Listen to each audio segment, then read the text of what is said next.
আপনাদের সবাইকে স্বাগত আমাদের চ্যানেল উড়ো চিঠিতে।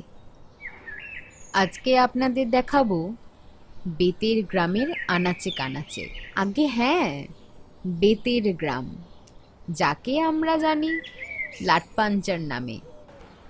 এটা হয়তো অনেকেরই জানা, তাও আরেকবার বলতে চাই এবং দেখাতে চাই লাটপাঞ্চারের বৃষ্টি ভেজা পাহাড়ের সৌন্দর্য, সুন্দর সুন্দর প্রজাপতিদের চাঞ্চল্যতা, আর থাকবে পাখিদের স্বর্গরাজ্য। ঘুরে দেখব পুরো জায়গাটা, আর সঙ্গে থাকবে সানসারি ভিউ পয়েন্টের বেশ কিছু মুহূর্ত, আরও কত কি। এবার চলুন ঘুরতে ঘুরতে কথা বলা যাক। আমি মনামি, সঙ্গে উজ্জ্বল। দেখতে থাকুন আমাদের লাটপাঞ্চারের এই সুন্দর ভিডিওটি। মেঘের কোলে হারিয়ে যেতে কার না ভালো লাগে, আবার সঙ্গে যদি হয় পাহাড়, তাহলে তো হারিয়ে গিয়ে আবার নিজেকে ফিরে পাওয়ার মজা পাওয়া যায়, যাকে বলে অক্সিজেন ফিরে পাওয়া যায়। আর সেই উদ্দেশ্যেই আমরা ট্রেনে করে বেরিয়ে পড়লাম লাটপাঞ্চার। শিয়ালদা থেকে সোজা ট্রেন ধরে চললাম এনজিপি পর্যন্ত। এই যে যিনি আসছেন তিনি হলেন মনামি, মানে আমি। এবার গাড়ি খোঁজার পালা।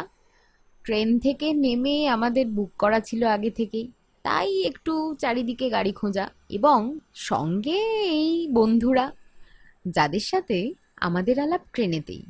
গোটা ট্রেনটা সারা দিন গল্প করতে করতে আমরা পৌঁছে গিয়েছিলাম এনজিপি স্টেশনে, তাই একটু সি অফ। তারপরে তো আবার সেই নিজে যে যার গন্তব্যস্থলে, যেখানে আমরা যেতে চাই, আমাদের পথ লাটপাঞ্চারের দিকে। গোটা রাতটা ট্রেনে কাটানোর পরে খিদে তো একটু পাই, তাই ঢুকে পড়লাম চাসুমে। আর সেখানের ব্যবহার এবং ভেতরের ডেকোরেশনটা অসাধারণ, আমার তো বেশ মজা লেগেছে। আর খাবার দাবারও বেশ সুন্দর। এরপর খাওয়া দাওয়া সেরেই আমরা গাড়িতে উঠলাম। গাড়িতে উঠেই সোজা লাটপাঞ্চারের দিকে। লাটপাঞ্চার যাওয়ার জন্য হোমস্টে থেকেই গাড়ি বুক করে নিয়েছিলাম, কারণ লাটপাঞ্চার যেতে গেলে যদি ব্রেক জার্নি করতে হয়, এনজিপি থেকে আপনাকে শেয়ার কারে করে কালীঝোড়া আসতে হবে। কালীঝোড়া থেকে আপনাকে নিয়ে যাবে হোমস্টেরই নিজস্ব গাড়ি।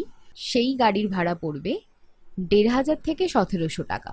তবে খুব বেশিক্ষণ দেরি লাগে না, ২ ঘন্টার পথ। ২ ঘন্টার মধ্যেই আপনি লাটপাঞ্চার পৌঁছে যাবেন, এবং আমরা ডেসক্রিপশনে আপনাদের বেশ কিছু হোমস্টের ডিটেলস দিয়ে দেব, আপনারা সেখান থেকে যোগাযোগ করতে পারেন। যদিও আমরা ছিলাম নামাস্তে লাটপাঞ্চার হোমস্টেতে, হোমস্টের মালিক ছিলেন একজন মহিলা, তিনি খুবই ভালো। চলুন একটু রাস্তাঘাট দেখে নেওয়ার পরেই আপনাদের হোমস্টের সাথে আলাপ করাবো। বর্ষায় রাস্তাঘাট অসাধারণ সুন্দর লাগছিল, যেন মনে হচ্ছিল সবুজে সবুজ, সবুজ যেন আরো ফুলে ফেপে উঠছিল। অবশেষে পৌঁছে গেলাম লাটপাঞ্চার এবং আমাদের হোমস্টে, নামাস্তে হোমস্টে। এই হোমস্টেতে ঢোকার মুখের এন্ট্রান্সটা ভীষণ সুন্দর, চারিদিকে নিজেদের বানানো ছোট্ট ছোট্ট গাছের বাগান। ঢোকার মুখটা দেখেই যেন মন ভরে যাবে। আর আমাদের আপ্যায়ন করার জন্য ওনারা একদম রেডি ছিলেন। আমরা যেতেই ওনারা উত্তরীয় পরিয়ে আপ্যায়ন করলেন, দেখে বেশ ভালো লাগলো। এটা ছিল ওখানকার আতিথেয়তা। এবার একটু হোমস্টেটা ঘুরে দেখাই। হোমস্টে ঢোকার পরেই সামনে একটা বেতের সোফা এবং চেয়ার রাখা। তারপরে আমরা ছিলাম দোতলায়। সিঁড়ি দিয়ে উঠেই দোতলায় ছিল একটা ব্যালকনির ঘর, একটা নর্মাল ঘর। তো আমরা বলেছিলাম ব্যালকনির ঘরটাই আমাদের চাই। এই বর্ষার সময় খুব একটা বেশি লোকজন দেখতে পাওয়া যায় না, তাই ব্যালকনির ঘরটা আমরা পেয়েই গেছিলাম। আর বাথরুমটাও বেশ পরিষ্কার এবং ঠিকঠাক। আর বাথরুমের মধ্যে হ্যাঙ্গারটা আমার বেশ ভালো লেগেছে, এটা কাঠের সুন্দর হ্যাঙ্গার রাখা। ব্যালকনির বাইরে থেকে রাস্তা এবং লাটপাঞ্চারের পুরো পাহাড়টা ভালো মতন দেখা যায়। আমরা যেতে না যেতেই আমাদের দুজনকে একটু চা দিয়েছিল। আমরা সেই চায়ের মজা নিতে নিতে পাহাড়টা বেশ কিছুক্ষণ উপভোগ করে নিলাম। তারপরে ফ্রেশ হয়ে বেরিয়ে পড়লাম ওনাদের হোমস্টের ভিতরের সাজানো বাগান দেখতে।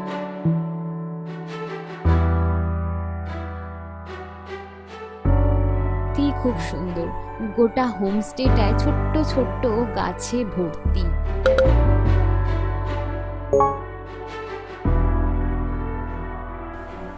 এরপর আমরা গেলাম ওনাদের রান্নাঘরে।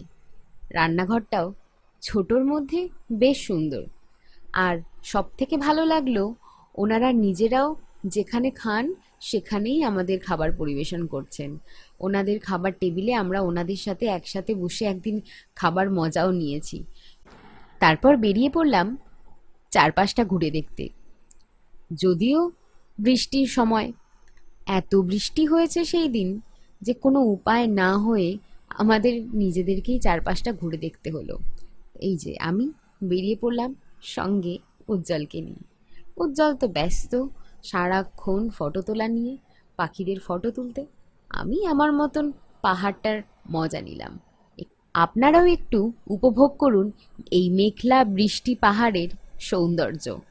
সত্যি চোখ জুড়ানো সৌন্দর্য। সবুজ যেন আরো চিরসবুজ হয়ে উঠেছে। প্রকৃতিকে বারংবার ভালোবাসতে শেখায় পাহাড়। ঘুরতে ঘুরতে সামনে দেখলাম সরকারি বাংলো, আর কেউ নেই সেখানে। তাই জন্য খুব একটা বেশি দেরি না করে সরকারি বাংলোর চারপাশটা একটুখানি ভালো করে ঘুরে নিলাম। শুধু তাই নয়, দেখেও নিলাম, কয়েকটা ছবিও তুলে নিয়েছি। বাংলোটা কিন্তু বেশ সুন্দর ছিল, কেউ ছিল না বলে তাই আর বেশি দেরি করিনি। দরজাটাও খোলা ছিল, একটু দেখে নিলাম।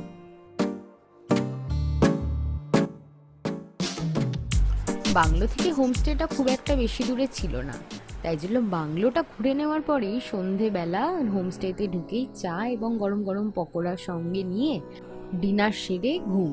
পরদিন সকালে একদম দার্জিলিং চায়ের চুমুক দিয়ে সকালটা শুরু। এবং এই কেকটি আমাদের দিয়েছিলেন কারণ আমার জন্মদিন, তাই সেই কমপ্লিমেন্টারি হিসেবে কেকটা দেওয়া হয়েছিল সকালে। এরপর সকাল সকাল ব্রেকফাস্টটা সেরে নিয়েই বেরিয়ে পড়েছিলাম অহলদারার উদ্দেশ্যে। আর সকালে ছিল মোমো। পাহাড়ে এসে মোমোর খাবো না, মোমোর মজা নেবো না, তা কি হয়? তাই তাড়াতাড়ি ব্রেকফাস্ট সেরেই বেরিয়ে পড়লাম অহলদারার উদ্দেশ্যে।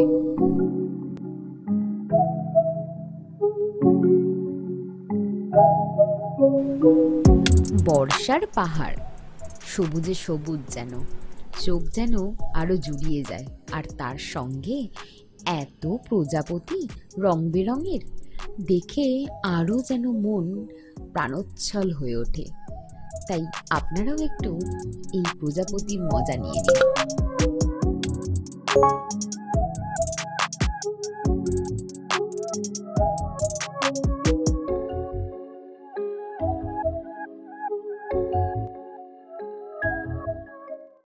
এই বর্ষার সময় লাটপাঞ্চার ঘুরতে এলে প্রজাপতিদের বাগান দেখতে পাওয়া যায়।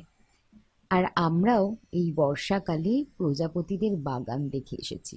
চোখ জোড়ানো, এত সুন্দর সুন্দর রং বেরঙের প্রজাপতি, যে কোনো মানুষই দেখে চোখ জুড়িয়ে যাবে। তবে বেশিক্ষণ সময় নষ্ট না করে আমরা লাটপাঞ্চার থেকে অহলদারা দিকে রওনা দিলাম। লাটপাঞ্চার থেকে অহলদারা পায়ে হেঁটে দূরত্ব 3.5 ঘন্টা। তো আমরা লাটপাঞ্চার থেকে অহলদারার দিকেই রওনা দিলাম। মোটামুটি বৃষ্টির ওয়েদার, তার মধ্যেই আমরা রওনা দিয়েছিলাম অহলদারার দিকে। হেঁটে হেঁটে কুয়াশাচ্ছন্ন পরিবেশ দেখতে দেখতে অহলদারার দিকে রওনা দিলাম। রাস্তাঘাটে বেশ সুন্দর সুন্দর ফুল, পাখি এসবের মজা নিতে নিতে এবং সুন্দর প্রকৃতিকে উপভোগ করতে করতে আমরা কখন যে ঘন্টা দেড়েকের পথ কাটিয়ে ফেলেছিলাম আমরা নিজেরাও জানি না। তারপরেই এগোতে এগোতে মাঝপথে একটি সানসারি ভিউ পয়েন্ট বলে অ্যারো দেখতে পাই এবং নতুন জায়গা দেখে লোভ সামলাতে না পেরে অহলদারার কথা কিছুটা ভুলে গিয়েই আমরা এগিয়ে গিয়েছিলাম সানসারি ভিউ পয়েন্টের দিকে। চলুন একটু সানসারি ভিউ পয়েন্টের দিকটা দেখে নেওয়া যাক।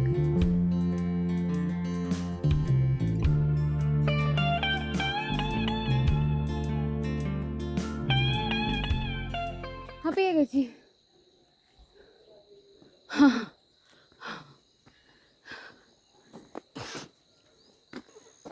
Happy birthday. Thank you. Happy birthday to the mama.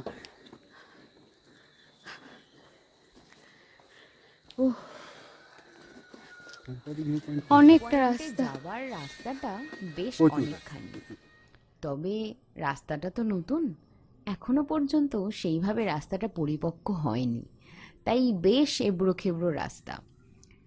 যেতে যেতে অবশেষে সেই জায়গায় পৌঁছে গেলাম।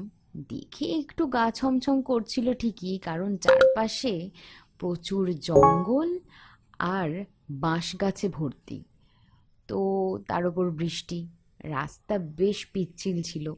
তো আমরা থেমে থাকার পাত্র নয়, আমরা তাই এগিয়ে গেলাম সানসারি ভিউ পয়েন্টের দিকে। বেশ অনেকখানি যাবার পর আলটিমেটলি আমরা পৌঁছে গেলাম ভিউ পয়েন্টের কাছে।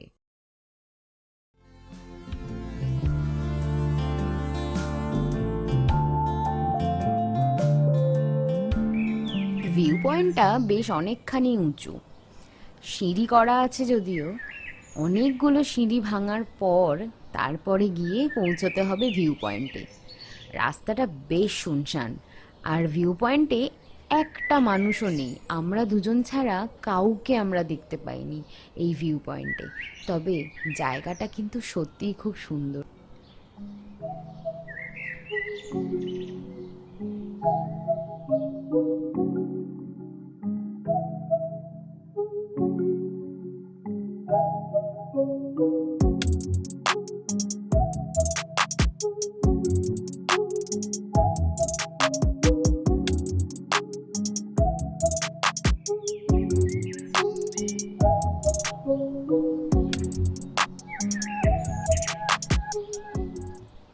একটু শুনশান, তবে খুব একটা বেশি খারাপ লাগেনি।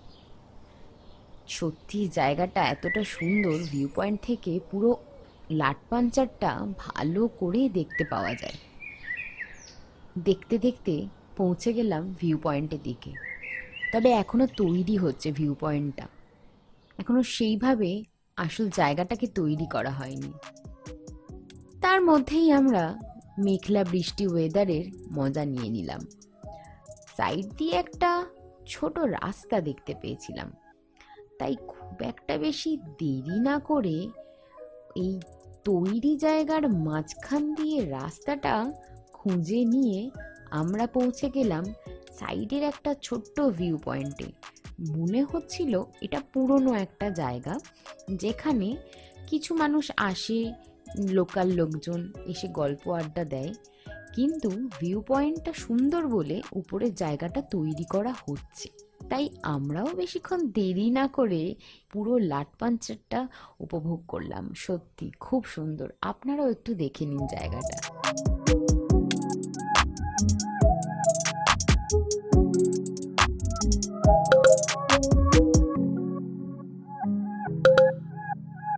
ঘন্টাখানেকের মতন সময় কাটানোর পরে আবার আমরা বেরিয়ে পড়লাম। আর ততক্ষণে যা পরিমাণ দেরি হয়ে গেছিল, লাঞ্চ করার টাইম তো পেরিয়েই গেছিল, তাই আমরা আর অহলদারার দিকে রওনা না দিয়ে বেশ কিছুক্ষণ এই সানসারি ভিউ পয়েন্টের চারপাশটা ঘুরে নিলাম। তারপর বেরিয়ে পড়লাম হোমস্টের দিকে। এই ভদ্রলোক আমাদের বললেন,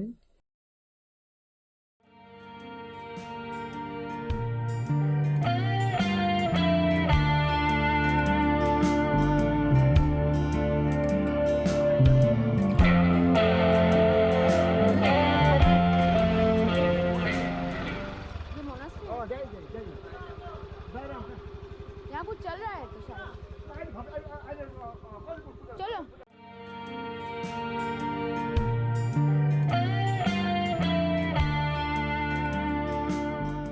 মনাস্ট্রিতে ছিল ওই দিন পুজো। ওনাদের নিজেদের কিছু পুজো ছিল, কিন্তু ওনারা এমনভাবে আপ্যায়ন করলেন আমরা না গিয়ে আর থাকতে পারলাম না। পুজোর মাঝখানেই ঢুকে পড়লাম। আমিও একটু পুজোর মজা নিয়ে নিলাম। তাই মনাস্ট্রির পুজো তো সবসময় দেখতে পাওয়া যায় না, তাই সময় নষ্ট না করে আপনারাও একটু দেখে নিন ওদের পুজোটা কেমন।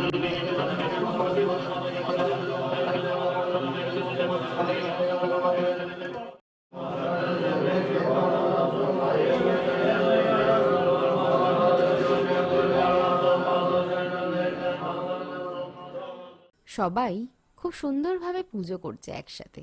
হঠাৎই নজরে পড়ল একটা বড় ডেচকির মধ্যে গুঁড়ো কয়েকটা জিনিস মাখা, কলা কেটে বেশ কিছু পাতা মানে শাকসবজি আর ধূপ বেশ কিছু, এবং তার সাথে কয়েকটা বিস্কিট রেখে একসাথে মাখা একটি জিনিস। জিজ্ঞেস করে ওঠার সময় পাইনি। হোমস্টেতে ফিরেই বেশিক্ষণ দেরি না করে সঙ্গে সঙ্গে দুপুরের খাবারটা খেয়ে নিয়েছি। দুপুরে ছিল সেদিন মাছ, ভাতের সাথে পাহাড়ে মাছ, এটা খুব একটা পাওয়া যায় না। পাওয়া যখন গেছে তখন আর লোভ সামলাই কি করে। গরম ভাতে ঘি দিয়ে মাখা, তার সাথে ভাতের সঙ্গে মাছ, অসাধারণ। দুপুরের খাওয়া সারতে না সারতেই ঝমঝমিয়ে বৃষ্টি। আমি আর উজ্জ্বল দুজনে মিলে হোমস্টে থেকেই বৃষ্টির বেশ মজা নিলাম।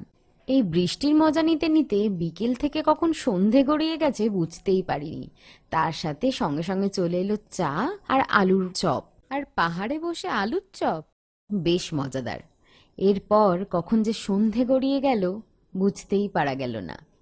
বৃষ্টি ততক্ষণে আসতে হয়েছে, কিন্তু সন্ধেটা হোমস্টের ছাদেই কাটিয়ে দিলাম।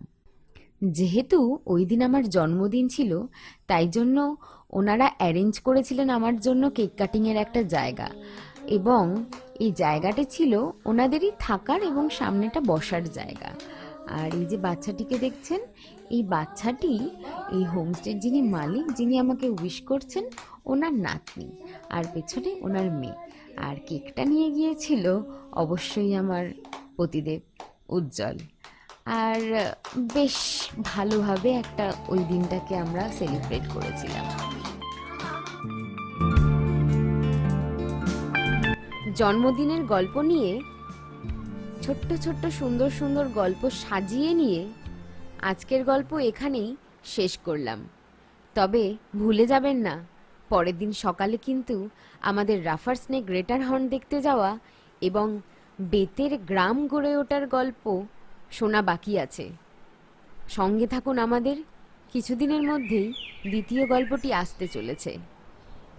বিশেষত যারা পাখি ভালোবাসেন তাদের জন্য আকর্ষণীয় কিছু ভিডিও আসতে চলেছে, এবং তার সাথে তাদের গল্পও আসতে চলেছে। সঙ্গে থাকুন আমাদের।